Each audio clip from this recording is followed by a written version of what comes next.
everybody, this is Erin Moulton. I'm just stopping by today to show you a little tutorial for Tracing Stars Book Club. And we're doing sand art, but we're adding a little twist because Indy and Owen in the book Tracing Stars, they always are hanging out at night trying to solve their problem.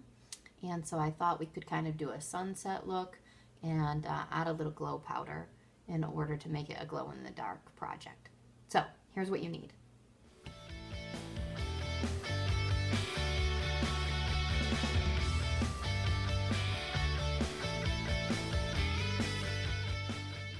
So to make the colorful sand, you're just going to dump a bunch of salt onto a plate, and then you're going to use your Sidewalk chalk. I like this because it covers a bigger area than regular chalk, and it also comes in a whole bunch of different colors.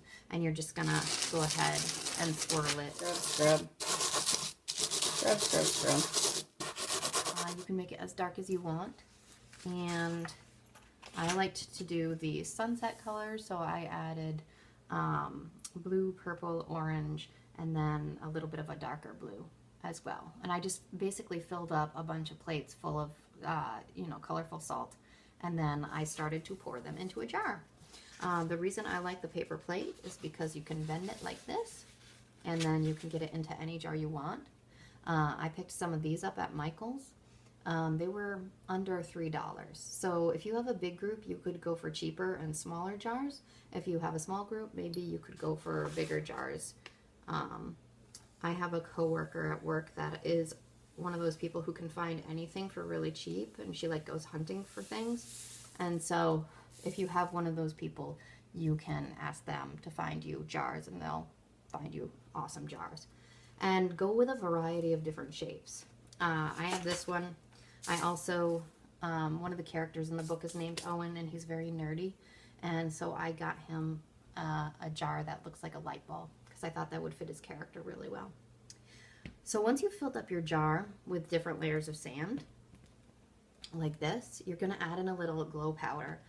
You can get glow powder online or at Michael's. They come in a bunch of different colors. You can mix it with the sand and intersperse it, or you could put in layers. As you're building the layers, put in a little glow sand on each one. And then if you happen to have one of these skewers, you can just kind of dig into the bottle to make the glow sand go down. So I filled this one right up to the top. You can see the glow sand is a little bit, or the glow powder is that yellow. You almost can see it glowing right there. And I just like to push it down the side a little bit. It's all at the top, just piled up. You don't really get to see it very well. Once that's in there, you could also grab some cool just seashore trinkets. So I have starfish, I have some shells. If you happen to be by the seashore and you can actually get some shells, that would be really cool. And just put them in the top of your jar if you want. So that's what you have. You have your sand art. What I would do is I'd sit with the group and talk about Tracing Stars. That book looks like this.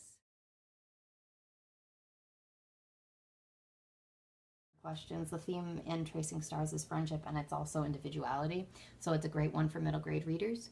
And so talk about the book, have maybe some saltwater taffy or some clam chowder or something, seashore themed, and make some sand art, and you've got yourself a fun middle grade book club.